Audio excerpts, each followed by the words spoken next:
किसी को जूस की आवश्यकता है तो उसको जूस पीने का समय ज़रूर देना चाहिए।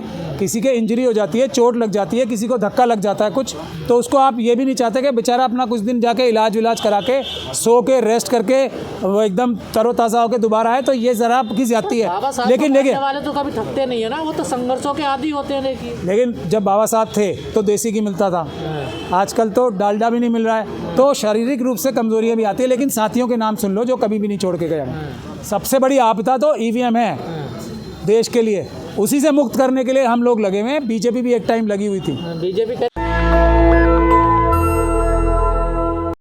संविधान सड़क पे आके आंदोलन करने से बचेगा, और उसकी शुरुआत मार्केटवाड़ी गांव के लोगों ने कर दी है। आज एमएलए साहब आए जो सिटिंग एमएलए हैं अभी, उत्तम राव जानकर साहब, वो इस्तीफ़ा दे रहे हैं कि मुझे पेपर बैलेट से चुनाव कराओ, ये लो मेरा इस्तीफ़ा। ये जो बड़ा एक आर्गुमेंट दिया जाता था ना कि जीतने के बाद ईवीएम अच्छी हो जाती है और हारने के बाद बुरी हो जाती है, तो वो भी आज ख़त्म कर दिया हमने। तो अब आंदोलन बहुत जल्दी होगा। कानूनी लड़ाई क्या हो सकता है, इसमें क्या पहलू है आपको? देखिए, आंदोलन सबसे बड़ी कानूनी और संवैधानिक लड़ाई होती है, जन आंदोलन जो सड़क पे होता है।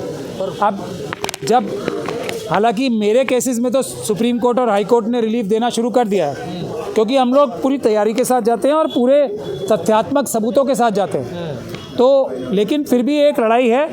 बहुत सारे लोग अभी भी हारने के लिए केस डाल रहे हैं आरएसएस और बीजेपी से मिलके, लेकिन हम उन सभी जो कठिनाइयां हैं, मुश्किलें हैं, उनको झेलने के लिए हम लोग तैयार हैं, क्योंकि हम अम्बेडकरवादी हैं, आप सब लोग जानते हैं। पर दिल्ली में तो सर कोई बात नहीं हो रही है, चुनाव भी हो रहे हैं, देखिए सर, ये भी हमको नहीं बात हो रही है, ऐसी बात नहीं है कि नहीं हो रही है, लेकिन खुल के नहीं हो रही है, ये बात मैं मानता हूँ। मैंने आपको पहले भी बताया कि दिल्ली में इन दोनों एक पार्टी से में से एक से मेरी बात हुई है, लेकिन वो भी पहले तो एकदम बहुत एंथुसियास्टिक थे वो, लेकिन अभी पता नहीं क्या हो गया। शायद वहाँ भी स्लीपर सेल्स होंगे जो उन पे भारी पड़ गए। लेकिन उसका नुकसान ये है कि आज कल से ही जो ईवीएम की मशीनों की है दिल्ली के चुनाव में कमीशनिंग शुरू हो गई है। तो दो जो मरहले थे जिसमें हम काफ़ी बड़ी रोक लगा सकते थे अपनी कार्रवाई के ज़रिए, वो निकल गए हैं। तो उसके लिए कोई कानूनी कार्रवाई नहीं कर। अभी कहा अगर बीजेपी जीतती है तो यहाँ ईवीएम का खेल होगा। बिल्कुल कहा, अगर 5 सीटों से ज़्यादा आती है जीतने की बात नहीं। जनता का अपमान है ना सर, देखिए। नहीं, जनता का नहीं है ना अपमान, जनता को जागृत जगाने का ये मेरा एक और प्रयास है। पॉलिटिकल पार्टीज़ को जगाने का एक और प्रयास है कि जनता का जो मूड है ना, वो बीजेपी को 5 सीटें देने का भी नहीं है। मशीनों के ज़रिए जो 20% वोट चुराए जाएंगे, उससे इनकी सीटें आएंगी। ये इस बात की सबसे बड़ी इंडिकेशन होगी कि अगर 6 सीटें आती हैं तो इसका मतलब मशीनों का प्रयोग। जनता का मूड किधर है? जनता का मूड एक तरफ है कि हमें आरएसएस बीजेपी को वोट नहीं देना है, और ना इनके सहयोगी दल जो है ना, जो नज़र आने वाले और छुपे हुए भी हैं, एआईएम जो है, उनको वोट नहीं देना है। ये केजरीवाल तो खुद कह रहे हैं कांग्रेस बीजेपी के साथ चुनाव लड़ रही है चुपके से। देखिए, मैं उनकी अपनी पॉलिटिकल मजबूरी है, कांग्रेस पार्टी वालों की अपनी पॉलिटिकल मजबूरी है। वो कुछ भी बोल सकते हैं अपने राजनीतिक, और उनकी एक तरीके से समझने में आने वाली बात भी है, अपनी पार्टी को कैसे कोई भी आदमी क्रिटिसाइज कर ले और दूसरी जो पार्टी लड़ रही है उसको कैसे बुरा ना बोले। लेकिन हम लोग तो किसी पार्टी की तरफ नहीं है ना, हम लोग सच्चाई बोल रहे हैं। आप लोग तो कहते हैं आम आदमी पार्टी तो आरएसएस की पार्टी है। देखिए, मैं इस वक्त क्या कह रहा हूँ, मैंने पहले भी कभी नहीं कहा कि कौन पार्टी आरएसएस की है कौन नहीं है, एक पार्टी को छोड़ के।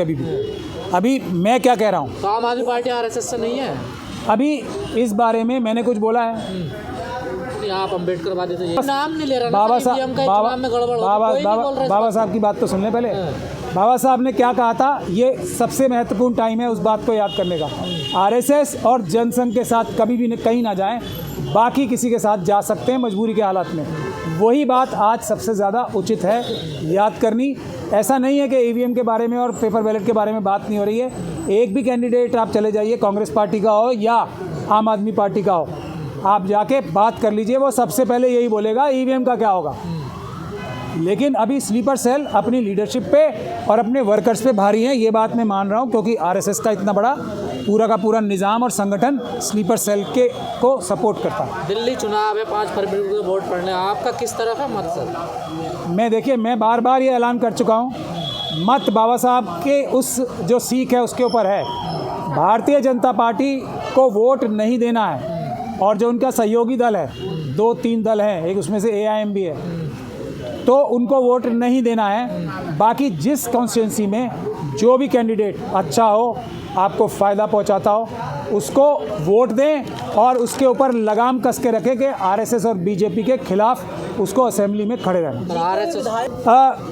देखिए, शहीद करने की बात यह है कि भगत सिंह अगर शहीद नहीं होते तो आज ये आप मुझसे सवाल नहीं पूछ रहे होते। लेकिन भगत सिंह का नाम कोई नहीं भूला आज तक। बाबा साहब अगर इतनी बड़ी बड़ी कुर्बानियाँ ना देते तो आज हम लोग यहाँ खड़े होकर पार्लियामेंट में नहीं, कहीं हिंदू राष्ट्र बना होता। मनुस्मृति के तहत आपके हाथ में ये नहीं होता, आपके हाथ में, आपके गले में और मेरे गले में भी अभी हांडी होती और पीछे झाड़ू होती।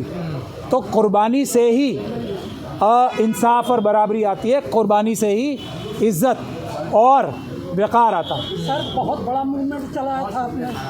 मुझे कभी कभी लगता है कि अब आज आप अकेले खड़े हो गए, कई आपके दिग्गज साथी अलग हैं। देखिए, मुश्किल टाइम में बाबा साहब ने क्या किसी से शिकायत की थी? सिर्फ अपने पढ़े लिखे लोगों को छोड़ के। तो मैं तो थोड़ा बाबा साहब से और भी ज़्यादा सीख के शिकायत किसी से नहीं करता।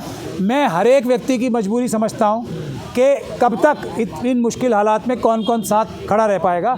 तो इसमें किसी को क्रिटिसाइज़ नहीं करना है। आपके साथी डर गए? मैंने क्या कहा है? डर का शब्द इस्तेमाल किया मैंने? आप कहना यही चाह रहे हैं ना, हालात ऐसे हैं। हालात ऐसे होते हैं कि दिलीप मंडल साहब एकदम मोदी जी की तारीफ करने लगते हैं। हर ट्वीट उनका दिलीप मंडल जी का। तो आज सहयोगी वकील हैं, वो मोदी जी की तारीफ करने का डर लग रहा है क्या आपको? मैं कब कह रहा हूँ कि डर लगने का, लेकिन क्या होता है ना कि एक आदमी कितना वजन उठाए। सर ने कहा कि ज़्यादा एक मिनट वज़न उठाने की अलग अलग कैपेसिटी होती है ना। हो सकता है कुछ लोग थक गए हों, थोड़ा सांस लेके जूस वूस पी के एक्सरसाइज करके वापस आ जाएं, लेकिन आएंगे सब। जो भी अम्बेडकरवादी पक्का है वो वापस ज़रूर आएगा, ये मेरा दावा है। लेकिन तो भानु प्रताप, राजेंद्र पाल गौतम, डीसी कपिल, ये सब जूस पीने गए हैं क्या? नहीं, मैंने इनका नाम नहीं लिया, लेकिन अगर किसी को जूस की आवश्यकता है तो उसको जूस पीने का समय ज़रूर देना चाहिए। किसी के इंजरी हो जाती है, चोट लग जाती है, किसी को धक्का लग जाता है कुछ, तो उसको आप ये भी नहीं चाहते कि बेचारा अपना कुछ दिन जाके इलाज विलाज करा के सो के रेस्ट करके वो एकदम तरोताज़ा होकर दोबारा आए, तो ये ज़रा की ज़्यादती है। लेकिन वाले तो कभी थकते नहीं है ना, वो तो संघर्षों के आदी होते हैं। लेकिन जब बाबा साहब थे तो देसी घी मिलता था, आजकल तो डालडा भी नहीं मिल रहा है, तो शारीरिक रूप से कमजोरियाँ भी आती है। लेकिन साथियों के नाम सुन लो जो कभी भी नहीं छोड़ के गए। देवास आयम साहब, प्यारेलाल गर्ग साहब, राजू पुरलेकर साहब और जस्टिस कोलसे पाटिल साहब, ये तो मनुवाद के खिलाफ सबसे मुखर आवाज़ आज। इन्होंने तो अपनी, बाकी लोग तो बात ही बात करते हैं ना, इन्होंने तो जज थे, ये रहते रहते जज दिया। कोई ये रिटायर होके नहीं आए आंदोलन में, इन्होंने जज रहते, बॉम्बे हाई कोर्ट जैसे जज, वहाँ पे जो जजेस का मुझे ये भी पता लगा है एक महीने में 100 करोड़ कमाते हैं। बॉम्बे हाई कोर्ट में ऐसी भी कहानियाँ आती हैं, ऐसी कहानियाँ होती हैं।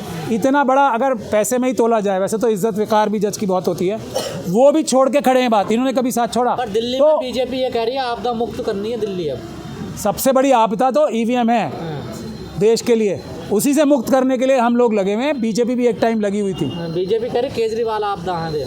नहीं, वो तो कहते रहे, मैंने आपको अभी बताया ना, बाबा साहब ने क्या कहा है, आरएसएस और जनसंघ को छोड़ के मजबूरी के हालात में आप कहीं भी जा सकते हो, तो उन दोनों जगह नहीं जाना। मैं सिर्फ उसमें एआईएम तो जोड़ रहा हूँ और तो कुछ जोड़ भी नहीं रहा हूँ, वो क्योंकि वो आज से नहीं, शुरू से ही। एआईएम क्यों जोड़ रहे हो? तो केजरीवाल कहते हैं हम संघ में रहे हैं, हमारे घर वाले संघ में थे, उनका तो नाम नहीं ले रहे। देखिए, वो कम से कम अब ओवैसी तो कभी संघ में नहीं रहे, अभी तो वो सच तो बोल रहे हैं। कम से कम ओवैसी साहब ने तो आज तक नहीं माना मैं आरएसएस का आदमी हूँ। जिस दिन वो मान लेंगे मैं उनकी भी थोड़ी बहुत तारीफ करने लगूंगा। पहले माने तो सही, उनके पिताजी और उनके जो दादाजी थे वो सब आरएसएस के एजेंट थे, जिन्ना और ये लोग मिलके इन्होंने किया क्या था। अब आप पूछ ही रहे हो, इसी साहब के बारे में बता दूँ। निज़ाम थे ना एक, टीपू सुल्तान को पीठ में चाकू मार के हराया किसने था? निज़ाम ने। और निज़ाम के समर्थक कौन थे? ओवैसी साहब के पूर्वज। और जो असली एमआईएम के जो बनाने वाले थे ना, जो उनके मेन ऑर्गेनाइजर थे, वो पाकिस्तान चले गए थे जिन्ना साहब के साथ, क्योंकि जिन्ना साहब और आरएसएस ने मिलके तो देश का बंटवारा किया था। अब आगे चले ना, अपने मेरी लड़ाई बाबा साहब छोड़ के गए, आरएसएस से है, मनुवादी मानसिकता से है। ये इनके दादाजी तक किसमें थे? आरएसएस के लोग इनको छोड़ के गए थे यहाँ पे एमआईएम को बना के। इन्होंने ऑल इंडिया सिर्फ एआई लगाया उसके आगे। मगर ना, मैं इनसे रिक्वेस्ट करता हूँ कि एम का जो लास्ट का वर्ड है उसको मजलूमीन कर लो। यानी कि मुझे लगता है आप ईवीएम का मुद्दा जबरदस्ती जिंदा कर रहे हैं, नहीं मर चुका, आप कोई किसी को कोई इंटरेस्ट नहीं है। नहीं, ज़बरदस्ती नहीं, अपनी जान हथेली पे लेके पूरी ताकत लगा के जिंदा करने की चेष्टा कर रहा हूँ मैं और मेरे मुट्ठी भर साथी। क्योंकि यही मुद्दा सबसे महत्वपूर्ण मुद्दा है। आप मोदी जी को कुछ भी बोल लो, आप आरएसएस को कुछ भी बोल लो, वो जीत के आएंगे, क्योंकि आपके और हमारे देश के मालिक जो बाबा साहब ने बनाया था ना जनता को, उसका हक अधिकार छीन के इन्होंने मशीनों में कैद कर लिया है। अब मशीनों से ये जनता को हरा सकते हैं। वो कोई भी अम्बेडकरवादी मुश्किल नहीं, मेहनत से नहीं, जान दे के भी ईवीएम को हटाएंगे, ये बात है। सर, ये एफिडेविट दे दिए क्या चुनाव आयोग के हैंडओवर हो गए? हैंडओवर हो चुके हैं, हो चुके हैं ना? अभी एक गांव के हो गए, इन्होंने 1,75,000 एफिडेविट बनवा ली हैं, वो सब हम बुला के दे देंगे हवाले। सर, आरएसएस सत्ता पे का बैन प्रयास करने की भी बात आप कर रहे हैं। सबसे ज़्यादा तो ज़रूरत उसको है कि इस मूवमेंट को ईवीएम के सारे गोलबंद होके खड़े हो जाते। इतनी खामोशी क्यों है भाई? मैंने आपको बताया ना, ये हैं जयराम रमेश जी का नाम सुना है आपने, ये वेणुगोपाल साहब का नाम सुना है, मेरे पास और भी नाम है, लेकिन एक नाम तो कम से कम बाहर हुआ अभी, योगेंद्र यादव साहब। वो तो देखने में हमारे अम्बेडकरवादी जैसे लगते थे ना, हम तो जो हमारे जैसे लगते हैं उनको भी नहीं छोड़ रहे ना, अगर वो आरएसएस के साथ जाएंगे। दिलीप मंडल साहब का मैं नाम लेता था पहले कभी, लेकिन अब उन्होंने इंतहा कर दी तो बताना पड़ रहा है। वो आज से नहीं, वो शुरू से आरएसएस के थे, क्योंकि वो इंडिया टुडे के एडिटर थे, वो मैनेजिंग एडिटर, और वो आरएसएस का ही मुखपत्र था एक प्रकार से। तो जो तब बने थे वो तब भी आरएसएस के थे, आज भी आरएसएस, सिर्फ उन्होंने पर्दा अपने चेहरे से हटाया है। इसमें मुझे तो कोई भी हैरानी की बात नहीं है। योगेंद्र यादव जी ने कितने एक ऐसे मौके पे हम सब लोगों को धोखा दिया है जब हमारी लड़ाई इतनी मजबूती के साथ थी। हमारा ही एक साथी छोड़ के हमें ये कह रहा है कि ईवीएम की बात जो है गलत है। चलिए ठीक। सर, आरएसएस पर बैन करने की बात भी आप कर रहे हैं, उसके लिए आप क्या करेंगे? देखिए, पहले ईवीएम तो हट जाए, ईवीएम पे बैन हो जाए ना। अब जो अगली सरकारें आएंगी, आरएसएस ने इन 10 सालों में इतने अपराध कर लिए हैं, कोई भी इतनी सी भी अच्छी सरकार आ गई तो सरदार पटेल साहब जो काम करके गए थे ना, वो दोबारा करना ही पड़ेगा किसी भी सरकार को, अगर वो। नेशनल दस्तक की आपसे गुजारिश है कि अगर इसको बचाना चाहते हैं तो नेशनल दस्तक को सब्सक्राइब करने के लिए रेड कलर के सब्सक्राइब बटन को दबाएं, फिर बेल आइकन की घंटी दबाएं। नेशनल दस्तक को बचाने के लिए बहुत जरूरी है कि हर खबर को शेयर करें, लाइक करें, कमेंट जरूर करें।